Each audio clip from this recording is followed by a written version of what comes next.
புலம்பல். அதிகாரம் 1. ஐயோ, ஜனம் பெருத்த நகரி தனிமையாக உட்கார்ந்திருக்கிறாளே, விதவைக்கு ஒப்பானாளே. ஜாதிகளில் பெரியவளும் சீமைகளில் நாயகியுமாயிருந்தவள் கப்பம் கட்டுகிறவள் ஆனாளே. ராக்காலத்திலே அழுது கொண்டிருக்கிறாள். அவளுடைய கண்ணீர் அவள் கன்னங்களில் வடிகிறது. அவளுடைய நேசர் எல்லாருக்குள்ளும் அவளை தேற்றுவார் ஒருவரும் இல்லை. அவளுடைய சிநேகிதர் எல்லாரும் அவளுக்கு துரோகிகளும் சத்துருக்களும் ஆனார்கள். யூதா ஜனங்கள் உபத்திரவப்படவும் கொடுமையான அடிமை வேலை செய்யவும் சிறைப்பட்டு போனார்கள். அவள் புற ஜாதிகளுக்குள்ளே தங்குகிறாள், இளைப்பாறுதல் அடையாள்.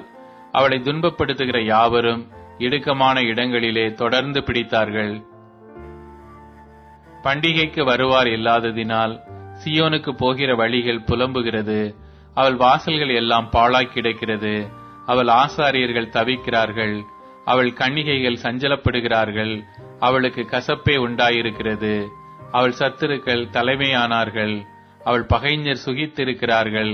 அவளுடைய திரளான பாதகங்களின் நிமித்தம் கர்த்தர் அவளை சஞ்சலப்படுத்தினார். அவள் பிள்ளைகள் சத்துருவுக்கு முன்பாக சிறைப்பட்டு போனார்கள். சியோன் குமாரத்தியின் அழகெல்லாம் அவளை விட்டு போயிற்று.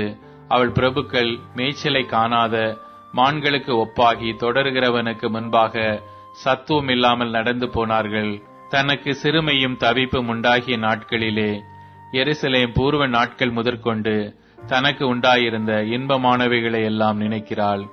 அவளுக்கு உதவி செய்வார் இல்லாமல் அவளுடைய ஜனங்கள் சத்துருவின் கையிலே விழுகையில் பகைஞர் அவளை பார்த்து அவளுடைய ஓய்வு நாட்களை குறித்து பரியாசம் பண்ணினார்கள். எருசலேம் மிகுதியாய் பாவம் செய்தாள். ஆதலால் தூர ஸ்திரியை போலானால் அவளை கனம் பண்ணினவர்கள் எல்லாரும் அவளை அசட்டை பண்ணுகிறார்கள். அவளுடைய மானத்தை கண்டார்கள். அவளும் பெருமூச்சு விட்டு பின்னிட்டு திரும்பினாள். அவளுடைய அசூசம் அவள் வஸ்திர ஓரங்களில் இருந்தது. தனக்கு வரப்போகிற முடிவை நினையாதிருந்தாள். ஆகையால் அதிசயமாய் தாழ்த்தப்பட்டு போனாள்.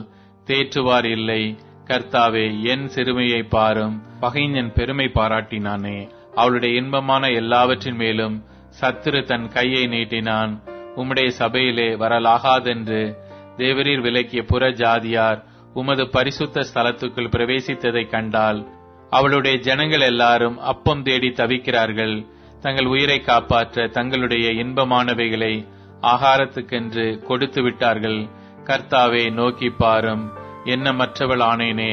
வழியில் நடந்து போகிற சகல ஜனங்களே, இதை குறித்து உங்களுக்கு கவை இல்லையா, அக்கறை இல்லையா? கர்த்தர் தமது உக்கிரமான கோபமூண்ட நாளிலே என்னை சஞ்சலப்படுத்தினதினால் எனக்கு உண்டான என் துக்கத்துக்கு சரியான துக்கம் உண்டோ என்று என்னை நோக்கி பாருங்கள். உயரத்திலிருந்து என் எலும்புகளில் அக்கினியை அனுப்பினார். அது அவைகளில் பற்றி எரிகிறது. என் கால்களுக்கு வலையை வீசினார். என்னை பின்னிட்டு விழப்பண்ணினார். என்னை பாழாக்கினார். நித்தம் நான் பலட்சியப்பட்டு போகிறேன். என் பாதங்களின் நுகம் அவருடைய கையால் பூட்டப்பட்டிருக்கிறது. அவைகள் பிணைக்கப்பட்டு என் கழுத்தை சுற்றி கொண்டது. என் பலனை விலப்பண்ணினார். நான் எழுந்திருக்க கூடாதபடிக்கு ஆண்டவர் என்னை ஒடுக்குகிறவர்களின் கையில் ஒப்புக் கொடுத்தார்.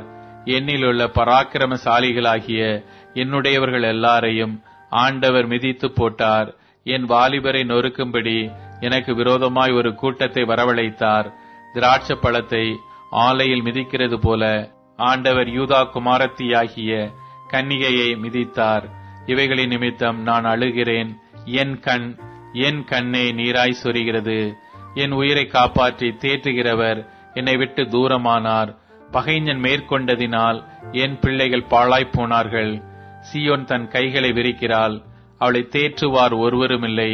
கர்த்தர் யாக்கோபின் சுற்றுப்புறத்தாரை அவனுக்கு சத்துருக்களாக கட்டளையிட்டார். அவர்களுக்குள்ளே எருசலேம் தூர ஸ்திரீக்கு ஒப்பானாள். கர்த்தர் நீதிபரர். அவருடைய வாக்குக்கு விரோதமாய் நான் எழும்பினேன். ஜனங்களே, நீங்கள் எல்லாரும் இதை கேட்டு என் துக்கத்தை பாருங்கள். என் கன்னிகைகளும் என் வாலிபரும் சிறைப்பட்டு போனார்கள். என்னை சிநேகித்தவர்களை கூப்பிட்டேன். அவர்களோ என்னை மோசம் போக்கினார்கள். என் ஆசாரியர்களும் என் மூப்பர்களும் தங்கள் உயிரை காப்பாற்ற தங்களுக்கு அப்பம் தேடுகையில் நகரத்தில் மூச்சொடுங்கி மாண்டார்கள். கர்த்தாவே, பாரும், நான் நெருக்கப்படுகிறேன். என் குடல் கொதிக்கிறது. நான் கடும் துரோகம் பண்ணினபடியினால் என் இருதயம் வியாகுலப்படுகிறது. வெளியிலே பட்டயம் என்னை பிள்ளையற்றவளாக்கிற்று. வீட்டுக்குள்ளே மரணம் வந்திருக்கிறது. நான் தவிக்கிறதை அவர்கள் கேட்டாலும் என்னை தேற்றுவார் ஒருவரும் இல்லை. என் பகைஞர் எல்லாரும் எனக்கு வந்த ஆபத்தை கேட்டு தேவரீர் அதை செய்தபடியால் சந்தோஷமாயிருக்கிறார்கள். நீர் கூறின நாளை வரப்பண்ணுவீர். அப்பொழுது அவர்களும் என்னைப் போலாவார்கள். அவர்களுடைய பொல்லாப்பெல்லாம் உமது முகத்துக்கு முன்பாக வரக்கிடவது. என் சகல பாதகங்களின் நிமித்தமும் நீர் எனக்கு செய்தது போல அவர்களுக்கும் செய்யும். என் பெரு மூச்சுக்கள் மிகுதியாயின. என் இருதயம் பலட்சியமாயிருக்கிறது.